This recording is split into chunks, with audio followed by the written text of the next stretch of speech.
ഓം ശാന്തി. എല്ലാവരാലും ആദരിക്കപ്പെടുന്ന ഒരു വ്യക്തിയാകുക, അത് എല്ലാവരുടെയും സ്വപ്നം തന്നെയാണ്. എല്ലാവരും ആദരവും സ്നേഹവും നൽകുമ്പോൾ നമ്മൾ അനുഭവിക്കുന്ന സംതൃപ്തി അതൊന്ന് വേറെ തന്നെയാണ്. പക്ഷേ ആദരവ് എങ്ങനെ നേടണം, എന്തൊക്കെ നമുക്ക് ചെയ്യണം, ഇതിനെക്കുറിച്ച് പലപ്പോഴും പലരും എന്ത് ചെയ്താലാണ് എനിക്കിവർ ആദരവ് കിട്ടുക എന്ന് അറിയാത്തതുകൊണ്ട് പല അബദ്ധങ്ങളും പെരുമാറുന്നതും പലപ്പോഴും എല്ലാവരാലും പരിഹസിക്കപ്പെടുന്ന കഥാപാത്രങ്ങളാവുന്നതൊക്കെ നമ്മൾ കാണാറുണ്ട്. ചില ആളുകളുടെ വിചാരം, എനിക്ക് ഈ പദവിയുണ്ട്, ഞാൻ ഇന്നൊരു സ്ഥാനത്താണ് ഇരിക്കുന്നത്, അതുകൊണ്ട് തന്നെ എല്ലാവരും എന്നെ ആദരിക്കും, എന്നെ മാനിക്കും എന്നൊക്കെ തന്നെയാണ്.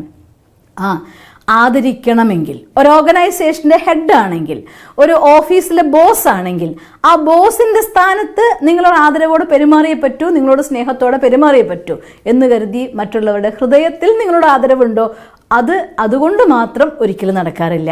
ചില ആളുകളുടെ സ്പെഷ്യാലിറ്റി കൊണ്ട്, അവരുടെ ബുദ്ധിശക്തി കൊണ്ട് എല്ലാവരും മാനിക്കുന്നുണ്ടായിരിക്കും. പക്ഷെ ബുദ്ധിയെ മാനിക്കുന്നവർ മാനിക്കും.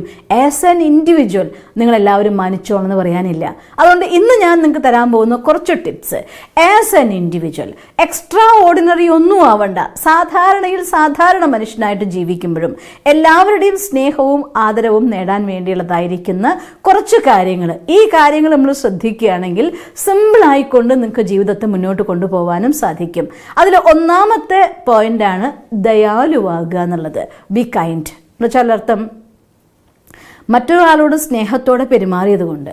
ഇപ്പം നമ്മുടെ വീട്ടിലേക്ക് ഒരു പോസ്റ്റ് കൊണ്ടുവന്നിരിക്കുകയാണ് ഒരാൾ പോസ്റ്റ് കൊണ്ടുവരുന്ന സമയത്ത് അവരുടെ ഡ്യൂട്ടിയാണ്, പോസ്റ്റ്മാൻ്റെ ഡ്യൂട്ടിയാണ് പോസ്റ്റ് കൊണ്ടുവരിക എന്നുള്ളത്.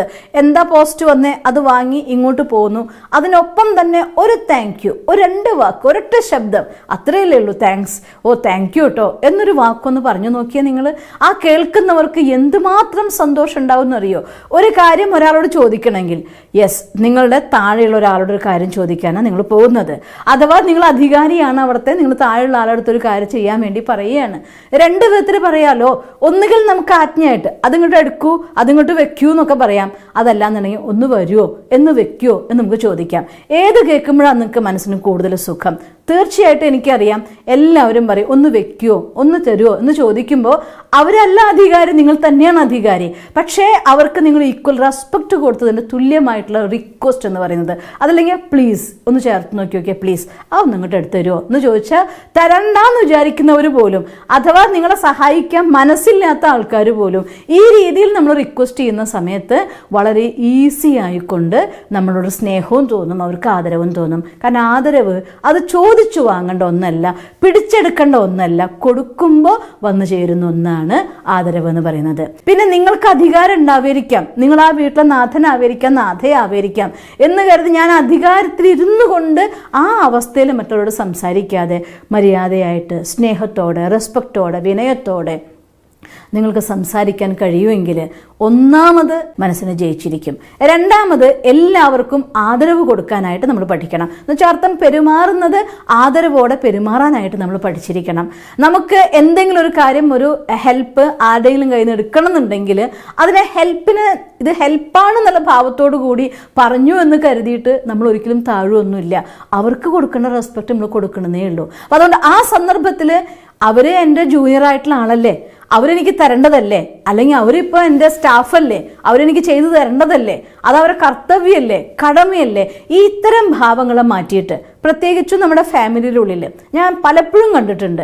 അമ്മമാർ മക്കൾക്ക് വേണ്ടി ചെയ്തു കൊടുക്കുമ്പോൾ, അല്ലെങ്കിൽ മക്കൾ അമ്മമാർക്ക് വേണ്ടി ചെയ്തു കൊടുക്കുമ്പോൾ, വീട്ടിലായിരിക്കുന്ന അച്ഛന്മാർ ഫാമിലി മെമ്പേഴ്സിന് വേണ്ടി ചെയ്യുമ്പോൾ, ഒരാൾ മറ്റൊരാൾക്ക് വേണ്ടി ചെയ്യുമ്പോൾ എൻ്റെ റിലേഷനാണ്, എൻ്റെ ബ്ലഡാണ്, അച്ഛനാണ്, അമ്മയാണ്, ചേട്ടനാണ്, ചേച്ചിയാണ്, അതവരുടെ ഡ്യൂട്ടി അല്ലേ. ഒരിക്കലും അങ്ങനെ ചിന്തിക്കരുത്. കാരണം നിങ്ങൾക്ക് അവർ തരുന്നുണ്ടെങ്കിൽ അത് അവരുടെ നന്മ കൂടെയാണ്. സ്വന്തം അച്ഛനും അമ്മയും കുട്ടികൾക്ക് ജന്മം കൊടുത്ത ശേഷം ചവറ്റുകൊട്ടയിലിട്ട് പോകുന്ന അച്ഛനമ്മമാരും ഇല്ലേ ഈ ലോകത്ത്. ആ ലോകത്ത് തന്നെയല്ലേ നമ്മൾ ജീവിച്ചുകൊണ്ടിരിക്കുന്നത്. മക്കളെക്കുറിച്ച് തിരിഞ്ഞു നോക്കാതെ സ്വന്തം സുഖം മാത്രം നോക്കി പോകുന്ന അമ്മമാരും അച്ഛന്മാരുള്ള ഒരു കാലഘട്ടത്തിൽ നമ്മൾ ജീവിച്ചു പോകുന്നത്. ഒരാളെയും ഡ്യൂട്ടി കൊണ്ടും കടമ കൊണ്ടും കെട്ടും എന്നൊന്നുമില്ല. എന്നിട്ടും നിങ്ങളെ സ്നേഹത്തോടു കൂടി നിങ്ങൾക്ക് വേണ്ട ചെയ്തു തരുന്നുണ്ടെങ്കിൽ അത് തീർച്ചയായിട്ടും അവരുടെ നന്മയാണ്. ആ നന്മ ആദരവോടുകൂടി നിങ്ങൾ അവർക്ക്, ഇനി അച്ഛനോടും അമ്മോടും തരുമ്പോൾ താങ്ക് യു പറയാൻ അച്ഛനന്മാർക്ക് ഇഷ്ടമുണ്ടാവില്ല, പക്ഷെ റെസ്പെക്റ്റ് കൊടുക്കാലോ, പെരുമാറ്റത്തിൽ റെസ്പെക്റ്റ് കൊടുക്കാലോ. ഒരു മകളാണ് എനിക്കൊരു കാര്യം ചെയ്തു തരുന്നുണ്ടെങ്കിലും ഞാൻ എൻ്റെ അമ്മ പറഞ്ഞത് എപ്പോഴും ഓർമ്മിച്ചു പോകും, മക്കൾ തന്നോളം വന്നാൽ തനിക്ക് നൽകുന്ന അതേ ആദരവ് നൽകണം എന്നാണ്. കുട്ടികൾക്ക് അവരുടെ എന്താണോ അവരുടെ സജഷൻസ് അതിന് ആ റെസ്പെക്റ്റോടെ നമ്മൾ സ്വീകരിച്ചത് കൊണ്ട് ഒരു കുഴപ്പവും നമുക്ക് സംഭവിക്കില്ല. ഫാമിലിയുടെ ഉള്ളിലെ കെട്ടുറപ്പ് വർദ്ധിക്കുകയുള്ളൂ.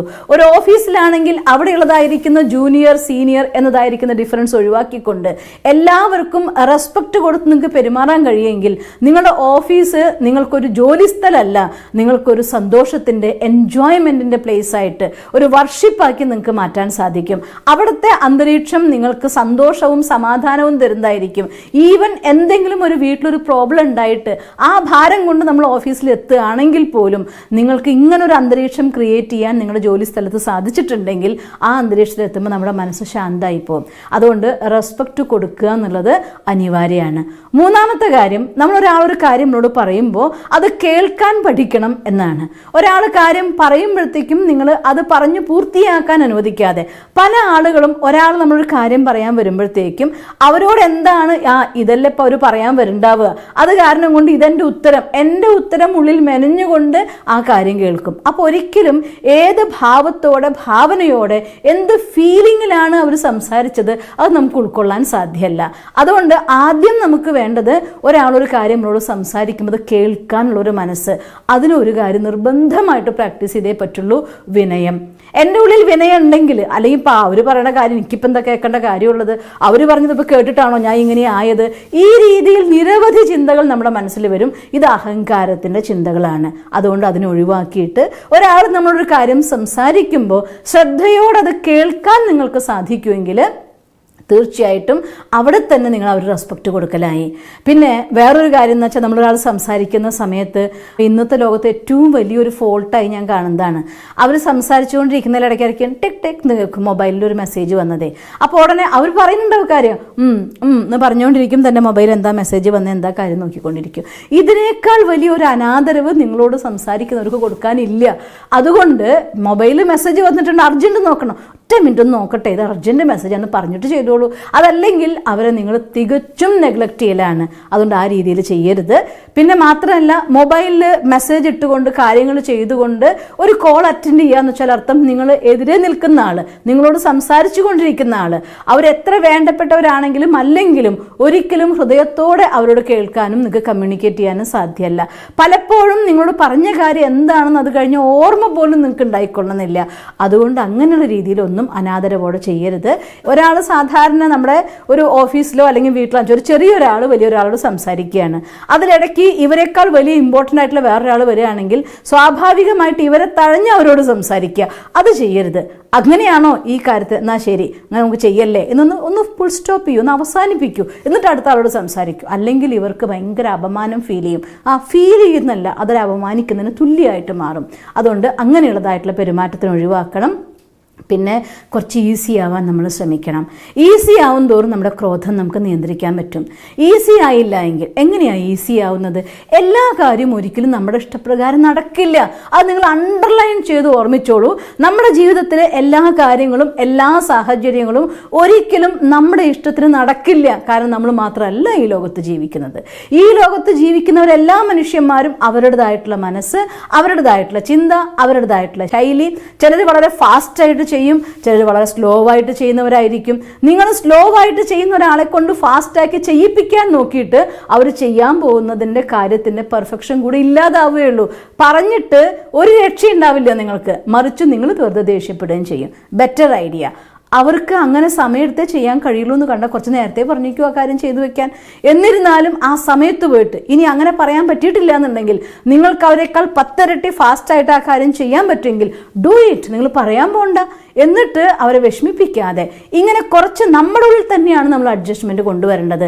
എന്നാ സാഹചര്യങ്ങളിൽ നിന്ന് ഒരുപാട് നമുക്ക് ദേഷ്യത്തെ നിയന്ത്രിക്കാൻ പറ്റും. നമ്മളെ തന്നെ ചോദ്യം ചെയ്യാൻ പറ്റും. നമുക്ക് എന്താ സാരമില്ല, അവരെ കൊണ്ട് അതേ പറ്റൂ. നമ്മൾ വിചാരിക്കുന്ന പോലെ മറ്റുള്ളവർ സംസാരിക്കണം, നമ്മൾ വിചാരിക്കുന്ന പോലെ മറ്റുള്ളവർ പെരുമാറണം. നമ്മുടെ ഇഷ്ടപ്രകാരം വേണം എൻ്റെ മോൻ ജീവിക്കാൻ, എൻ്റെ ഇഷ്ടപ്രകാരം വേണം എൻ്റെ മോള് സംസാരിക്കാൻ, എൻ്റെ ഇഷ്ടപ്രകാരം എൻ്റെ ഹസ്ബൻഡ് ജീവിക്കണം, എൻ്റെ ഇഷ്ടപ്രകാരം എൻ്റെ വൈഫ് ജീവിക്കണം. നമ്മൾ ലോകത്തിൻ്റെ MD ഒന്നും അല്ലല്ലോ. ഞാൻ പലപ്പോഴും പറഞ്ഞിട്ടുണ്ട്, ഒരിക്കൽ കൂടെ പറയുകയാണ്, ഈ ലോകം ഓരോ മനുഷ്യനും അവനവൻ്റെ ഇഷ്ടപ്രകാരം ജീവിക്കൂ, നിങ്ങളുടെ ഇഷ്ടപ്രകാരമല്ല. നിങ്ങൾക്ക് കഴിയോ അവരുള്ളിലേക്ക് നമ്മുടെ പോസിറ്റിവിറ്റീനെ ഡെവലപ്പ് ചെയ്തുകൊണ്ട് 100 വാട്ട്സിൻ്റെ ഒരു ബൾബ് കത്തുമ്പോൾ അതിൻ്റെ അടുത്തൊരു 0 വാട്ട്സിൻ്റെ ബൾബ് കത്തി നിന്നതുകൊണ്ട് ഒരിക്കലും അതിൻ്റെ പ്രഭാവം 100 വാട്ട്സിന് കൊടുക്കാൻ പറ്റില്ല. 100 വാട്ട്സിൻ്റെ പ്രകാശം പച്ചയാണെങ്കിൽ പച്ച, ചോപ്പാണെങ്കിൽ ചോപ്പ്, നീലയാണെങ്കിൽ നീല, അതേ അവിടെ സ്പ്രെഡ് ആവുള്ളൂ. അപ്പം അതുകൊണ്ട് നമ്മളെ 100 വാട്ട്സുള്ള ബൾബ് ആക്കൂ, നമ്മളെ പവർഫുൾ ആക്കൂ, എംപവർ ചെയ്യൂ, എനർജൈസ് ചെയ്യൂ, ഈശ്വരനുമായിട്ടുള്ള കണക്ഷനിലൂടെ നമ്മളെ ചാർജ് ചെയ്യൂ, ചാർജ്ഡ് പേഴ്സണാലിറ്റി ആകൂ. എങ്കിൽ നിങ്ങൾ ആരോടും പറയണ്ട, ഇൻസ്പയർ ചെയ്യൂ, കെയർ ചെയ്യൂ, അവർക്ക് ഷെയർ ചെയ്യൂ. എന്നാൽ തീർച്ചയായിട്ടും അവരും നമ്മളെപ്പോലെ ആവാൻ ശ്രമിക്കും. നിങ്ങളെപ്പോലെ 100% ആയില്ലെങ്കിലും നിങ്ങളെപ്പോലെ ആവാൻ ശ്രമിക്കുമ്പോൾ കുറച്ചെങ്കിലും അവർ ഉദ്ധരിക്കപ്പെടുക തന്നെ ചെയ്യും. ഞാൻ ഓർത്തു പോകും, നമ്മുടെ ഈശ്വരീയ വിശ്വവിദ്യാലയത്തിൻ്റെ ഫസ്റ്റ് ഹെഡായിരുന്ന ജഗദംബ സരസ്വതി മമ്മ, ഒരാൾ വളരെ ഫാസ്റ്റായിട്ട് പെർഫെക്റ്റായിട്ട് ചെയ്യാൻ കഴിയുന്ന കാര്യമുള്ള ഒരാൾ വളരെ സ്ലോ ആയിട്ട് ചെയ്യാൻ കഴിയുന്ന ഒരാളും കൂടി സെൻറ്ററിൽ താമസാക്കി. അപ്പോൾ ഒരിക്കൽ മമ്മയെ കണ്ടപ്പോൾ ഇതിൽ വളരെ ഫാസ്റ്റായിട്ട് ചെയ്യാൻ കഴിയുന്ന ഒരാൾ മമ്മോട് പോയിട്ട് റിക്വസ്റ്റ് ചെയ്തു പോലും, മമ്മ ഇന്ന ഒരാളെ എൻ്റെ കൂടെ താമസിക്കാനാക്കുമോ, ഞങ്ങൾ 2 പേര് കൂടിയാണ് ചെയ്യുന്നെങ്കിൽ മിനിറ്റ് മോട്ടർ പോലെ എല്ലാ കാര്യവും കഴിച്ച് കുറേ സമയം മെഡിറ്റേറ്റ് ചെയ്യാനും കുറേ സമയം പഠിക്കാനും സേവ ചെയ്യാനും ഒക്കെ കിട്ടുമായിരുന്നു എന്ന്. അപ്പം മമ്മ പറഞ്ഞു, ഈ ആൾക്ക് ഉദ്ധരിക്കണ്ടേ, നീ ഇത്രയും ഫാസ്റ്റായിട്ട് ചെയ്യുമ്പോൾ, ഇത്ര എക്സ്പെർട്ടായിട്ട് ചെയ്യുമ്പോൾ നിന്നെ കണ്ട് നീ അവരെ ഇൻസ്പയർ ചെയ്യും. പതുക്കെ പതുക്കെ പതുക്കെ അവരിലും ആ ഇമ്പ്രൂവ്മെൻറ്റ് കൊണ്ടുവരും. സ്ലോ ആയിട്ടുള്ള ഒരാളെ കൂടെ അവരാക്കി കൊടുത്ത് ഒരിക്കലും അവർക്ക് ഇമ്പ്രൂവ്മെൻറ്റ് കൊണ്ടുവരാൻ കഴിയില്ല. അതുകൊണ്ട് നീ അവരെ ആ രീതിയിൽ ഉൾക്കൊണ്ടേ പറ്റുമെന്ന്. അതുകൊണ്ട് ഒരിക്കലും എല്ലാ സമയത്തും പെർഫെക്റ്റ് ആയിട്ടുള്ള പാർട്ട്നേഴ്സ് ആവട്ടെ, ഫാമിലി ആവട്ടെ, ഒന്നും നമുക്ക് കിട്ടാൻ പോകുന്നില്ല. ആരെ നമ്മുടെ കിട്ടുന്നോ അവരെ മുന്നോട്ട് കൊണ്ടുവരാൻ വേണ്ടി നിങ്ങൾ അവരെ ഇൻസ്പയർ ചെയ്യൂ, അവരെ കെയർ ചെയ്യൂ, അവർക്കായിട്ട് ഷെയർ ചെയ്യൂ. എന്നാൽ തീർച്ചയായിട്ടും ജാനകിദാദിയുടെ വേർഡ്സ് ആണ് എപ്പോഴും ഞാൻ ഓർത്തുപോകും, ഷെയർ, കെയർ ആൻഡ് ഇൻസ്പയർ എന്ന്. ഈ 3 കാര്യം മറ്റുള്ളവരുമായിട്ട് പങ്കുവെക്കാൻ തയ്യാറാവുക, അവർക്കൊരു സ്നേഹവും കരുതലും കൊടുക്കുക, അവരെ നന്നായിട്ട് ഇൻസ്പയർ ചെയ്യൂ, അവരുടെ കൂടെ ഉന്മേഷ ഉത്സാഹം ഡെവലപ്പ് ചെയ്യൂ. എന്നാൽ തീർച്ചയായിട്ടും നമുക്ക് നമ്മുടെ ക്രോധത്തിന് പകരം നമുക്കുള്ള അനുഗ്രഹത്തിലേക്ക് മാറ്റാൻ സാധിക്കും, നമ്മുടെ തന്നെ എഫിഷ്യൻസിനെ വർദ്ധിപ്പിക്കാൻ സാധിക്കും. നിങ്ങളുടെ ക്രോധം കുറയും തോറും മറ്റുള്ളവർക്ക് നിങ്ങളോടുള്ള ആദരവ് കൂടും. നമ്മുടെ ക്രോധം കൂടുന്തോറും മറ്റുള്ളവർക്ക് നമ്മളുള്ള പേടി കൂടും. അതുകൊണ്ട് പേടി ഒഴിവാക്കി ആദരവുണ്ടെങ്കിൽ അവിടെ സ്നേഹമുണ്ട്. ഭയമാണോ അവിടെ അകൽച്ച ഉണ്ടാവുള്ളൂ. ആദരവുണ്ടോ നിങ്ങളുടെ കൂടെ നിൽക്കാൻ ഇഷ്ടപ്പെടും. ഭയമാണോ നിങ്ങൾ ഒളിച്ചോടാൻ ആഗ്രഹിക്കും. അതുകൊണ്ട് ഈ കാര്യങ്ങൾ ചെയ്താൽ ഈ 5 പോയിന്റ്സ് നിങ്ങളൊന്ന് ശ്രദ്ധിച്ചു നോക്ക്. ജീവിതത്തിൽ വളരെ ഈസി ആയിട്ട് നിങ്ങൾക്ക് മുന്നോട്ട് പോകാൻ സാധിക്കും. നിങ്ങൾ സാധാരണ ഒരു അമ്മയാണെങ്കിലും എത്ര സ്പെഷ്യലായിട്ടുള്ള പേഴ്സണാലിറ്റി ആണെങ്കിലും ഈ സാധാരണ കാര്യങ്ങൾ ജീവിതത്തിൽ കൊണ്ടുവരുമ്പോൾ അസാധാരണ വ്യക്തിത്വമായിട്ട് നിങ്ങൾക്ക് മാറാൻ സാധിക്കും. നിങ്ങൾക്ക് അങ്ങനെ സാധിക്കട്ടെ എന്ന് ഞാൻ ഈശ്വരനോട് പ്രാർത്ഥിക്കുന്നു. ഓം ശാന്തി.